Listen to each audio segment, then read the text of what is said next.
Pada bagian sebelumnya, kamu pastinya telah mempelajari tentang siklus menstruasi pada perempuan. Masih ingatkah kamu mengapa menstruasi dapat terjadi? Menstruasi dapat terjadi apabila sel telur terdapat pada tuba falopi tidak dibuahi oleh sel sperma. Lalu, bagaimanakah apabila sel telur yang terdapat pada tuba falopi dibuahi oleh sel sperma?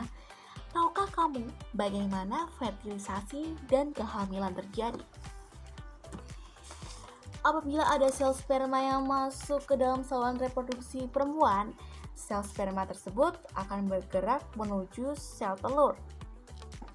Apabila telah bertemu dengan sel telur, bagian kepala sperma akan masuk ke dalam sel telur dan meninggalkan bagian ekornya di luar sel telur.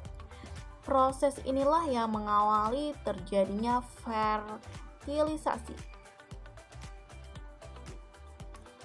Fertilisasi merupakan proses peleburan inti sel sperma dengan inti sel telur sehingga membentuk zigot. Proses fertilisasi ini terjadi di dalam tuba falopi.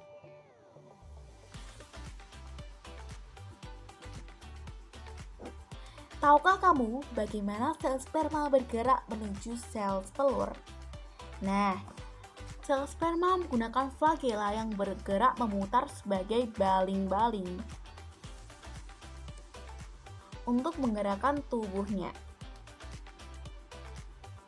dengan cairan yang ada pada tuba falopi untuk menuju sel telur. Gerakan flagela ini dapat dianalogikan dengan baling-baling untuk mendorong perahu. Nah, bagaimana sperma dapat menemukan lokasi sel telur? Ada beberapa mekanisme sel sperma dapat menemui sel telur, menghasilkan senyawa kimia berupa hormon progesteron.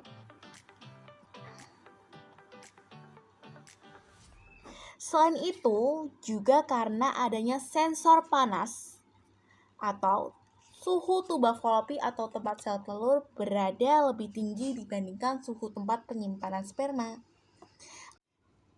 Coba kita renungkan, betapa hebat Tuhan kita yang telah mendesain mekanisme pergerakan sel sperma tersebut sehingga dapat menemukan lokasi sel telur dengan tepat. Nah, pertanyaannya, bagaimanakah proses terjadinya fertilisasi? Nah, jawabannya adalah tadi, apabila ada sel sperma yang masuk ke dalam saluran reproduksi perempuan, sel sperma tersebut akan bergerak menuju sel telur. Apabila telah bertemu dengan sel telur, bagian kepala sperma akan masuk ke dalam sel telur. Proses inilah yang mengawali fertilisasi. Sel sperma menggunakan flagela yang bergerak memutar sebagai baling-baling untuk menggerakkan tubuhnya dalam cairan yang ada pada tuba falopi untuk menuju ke sel telur.